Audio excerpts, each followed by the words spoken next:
Hello and welcome back to Bearded Heretics YouTube. Before we start, I'd like to ask you a question. What are the three most important things in your life?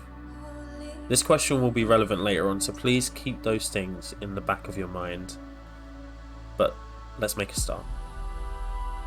Atheists have a complex relationship with Christmas. Scouring Twitter, most of what I see is to do with Christmas being a stolen festival from historical pagan festivals, or people making claims of fact around the accuracies of the nativity story. I think these discussions miss the point entirely. And to help me describe what I'm getting at, I'm going to discuss Charles Dickens' A Christmas Carol. Published in 1843, A Christmas Carol is a story of Ebenezer Scrooge, a fervent capitalist who appears to only see the value in the money he's making through his business.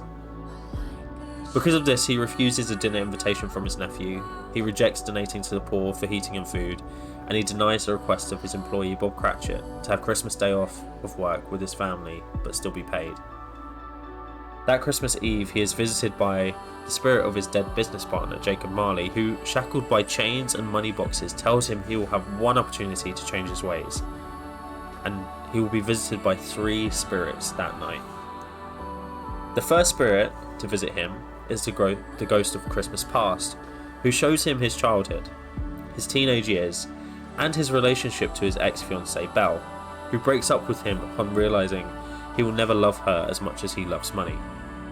He is then taken to a Christmas dinner, where Belle, with her husband and their family, are having a great time. During the dinner, they describe Scrooge as quite alone in the world. The second spirit, the ghost of Christmas present, takes Scrooge to see Bob Cratchit's home. He sees Bob interacting with his family, and they especially focus on Tiny Tim, Bob's son, who is sick. Scrooge is told that if he does not change his ways, then Tiny Tim will die. And finally, the ghost of Christmas yet to come shows a funeral where only businessmen have arrived on the grounds that lunch is provided. He is shown that he will be alone in death, and when Scrooge asks to see a death connected with tenderness, he is shown that Cratchit's mourning the loss of Tiny Tim. Scrooge's gravestone is lonely and cold. He died in isolation. Scrooge awakens the next morning a changed man. He gives to the poor, he accepts his nephew's dinner invitation, and he gifts the Cratchits a large turkey for their Christmas dinner. He also raises their pay, and his outlook on life and how important the people in it are completely alters. This is probably the best known Christmas story ever, and has been immortalised through the Muppets' amazing movie adaptation. What it captures is the true reason Christmas is important. You take away all of the religious iconography, and it's still important. Now the question becomes, why should we specifically celebrate Christmas, when historically there have been so many other winter festivals?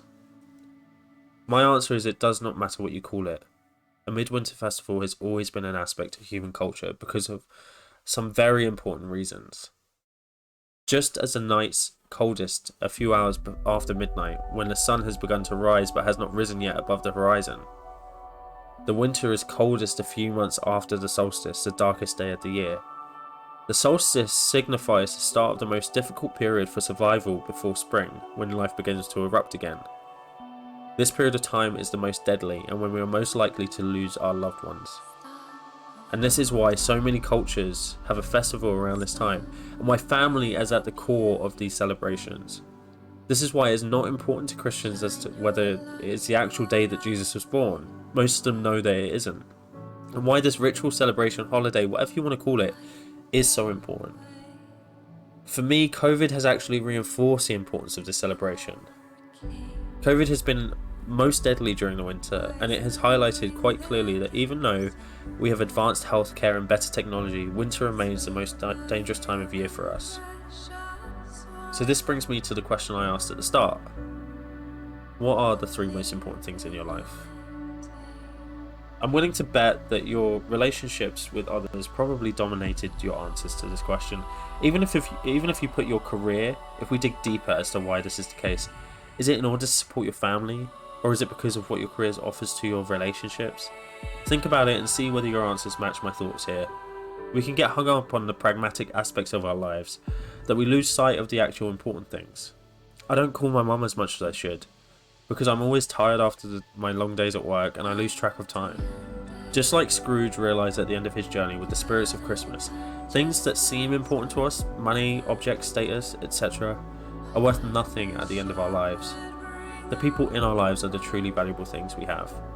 Just like Scrooge before his visits from the spirits, I feel that atheists become hung up on the pragmatic and practical aspects of Christmas, the theology, the iconography, etc., and become cynical about the celebration as a whole.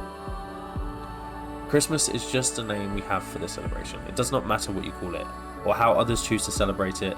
It does not matter if it is the true birthday of Jesus, or if the ideas are stolen from other historical cultural practices. What matters is that we take this time to enjoy our loved ones, remember those that we have lost, and reflect on what truly matters in our lives. Now, before I end, I know that this time of year is a struggle for many people who feel isolated or alone. People who have complex or fractured relationships with their families, people who do not feel loved or cared for. Sometimes it's hard not to feel alone, especially with the burdens of life bearing down on us and the capitalist tricks the companies play on us to make us feel like we have to show our love through material possessions, or be that others can show their love through material possessions. You are not alone. It may not feel this way, but there are people who love and care about you. You are important to someone, and they will show their love to you even if it's not with objects or money. You do not need to show your love to others with objects or money. Just turning up and being present is what's important.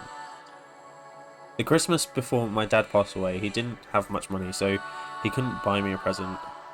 What he did was he found some old pieces of clay that I'd made into a bowl and painted when I was in primary school and gifted it to me, and it was one of the best presents I ever received because it showed me that the thing he thought was truly valuable was me.